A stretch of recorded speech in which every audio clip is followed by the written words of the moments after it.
Hi, welcome back. And we're going to continue looking this time at Acts chapter 6 as we work our way through the book of Acts during this Lent. So we've had chapter 5, we've had persecution and stuff has started to break out, and the apostles are in trouble. Now we sort of see some other type of trouble, really, some sort of external trouble where they're being persecuted. Now it's sort of internal trouble where they're sort of grumbling and moaning have just started to happen. The Hebraic widows and the Grecian widows, Greeks and Hebrews, these slightly, that idea that the church has actually become a bit more of an amalgam of different people, maybe people who are not always getting on so well, are bickering about how well the widows are treated, who gets what with distributing food. If you're trying to do a mass food production and feeding lots of people and looking after people and trying to really fulfill that idea that there's no hungry people amongst them, no needy people amongst them, ultimately people get fed up because they go, well, they've got more than me. They've got more than me. In fact, I once even had an email where somebody was whinging about the size of someone else's portion at a bring and share meal. People have that idea to just point fingers at each other. It's crazy, isn't it? They've got more than me. We always feel like someone else is getting a better deal and we're being shortchanged sometimes, don't we? And like I say, the work of the kingdom, the telling people about Jesus is growing, and yet they suddenly realise that they could spend all their time just trying to keep the show on the road, just trying to do the stuff, just trying to keep their head above water. And I think that happens a lot in churches, actually. They start off with this idea about transforming the area for Jesus, about impacting their locality, about being a godly revolution. And in the end, they just get bogged down with doing the stuff.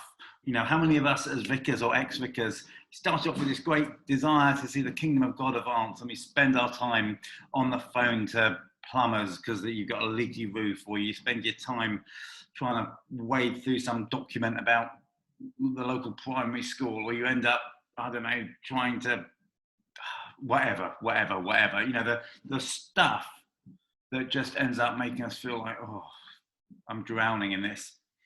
And the disciples say, it is not right for us to neglect the preaching the gospel to wait on tables. And so I thought a little bit about that.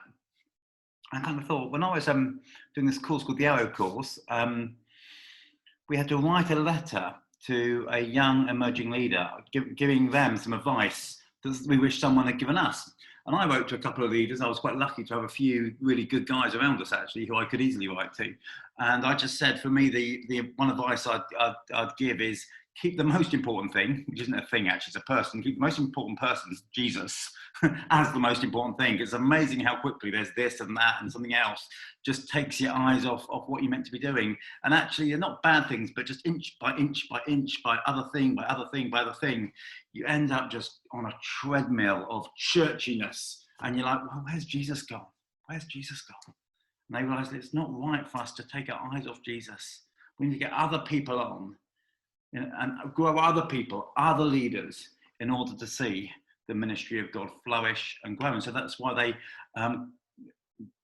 prayed for and commissioned deacons. And deacon just means one who serves. And so they got these deacons to help and to grow the work. And then the work continues to grow. Actually, when we give away power, when we empower people, when we lift people up, when we give people opportunities, then we see things grow. The problem so often is, as leaders, we get scared of other people having power. We get scared about delegating. We get scared that people maybe will do it better than us, or they won't do it as well as us, or that actually if we take a risk on somebody, it could go horribly wrong. And it does sometimes, It's, that whole grow, to see something grow means to take a risk. I used to think with other vicars, and I probably if you think about other vicars, you end up pointing the finger back at yourself, don't you?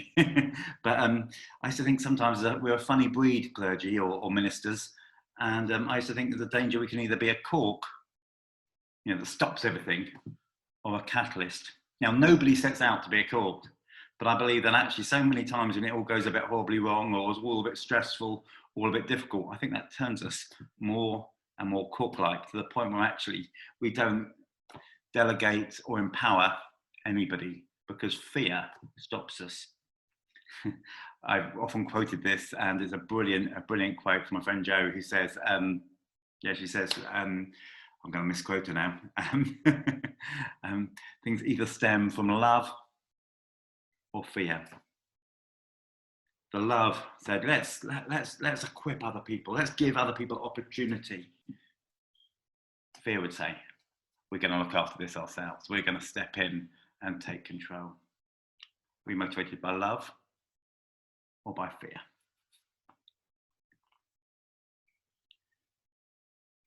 Are we motivated by love or by fear? And then we see it grow. The work grows. And interestingly, this is also a great way out. I think some of these guys, we don't know how old they are, but part of me wonders whether this is a bit of passing on the baton to the next generation. I don't know.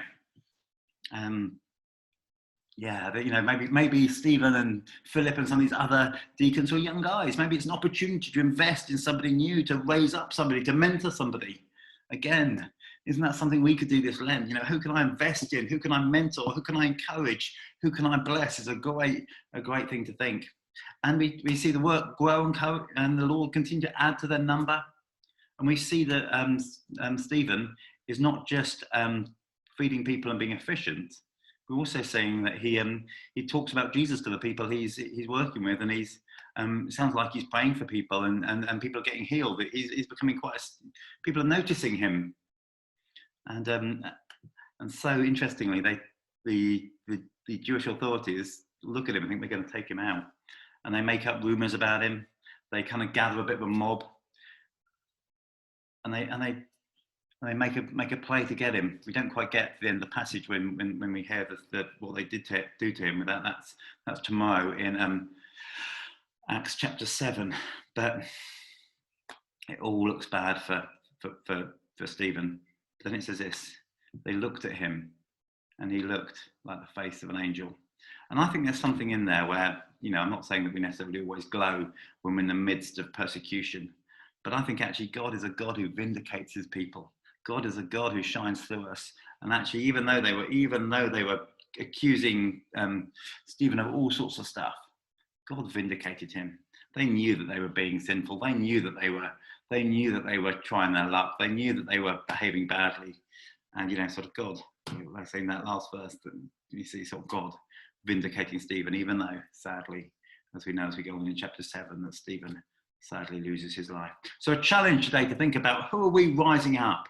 How are we maybe things we should let go of to enable somebody else to come on board? Are we keeping the most important thing as the most important thing, or are we letting our head and our heart get cluttered with all the stuff that can sometimes distract us from what we're meant to be doing?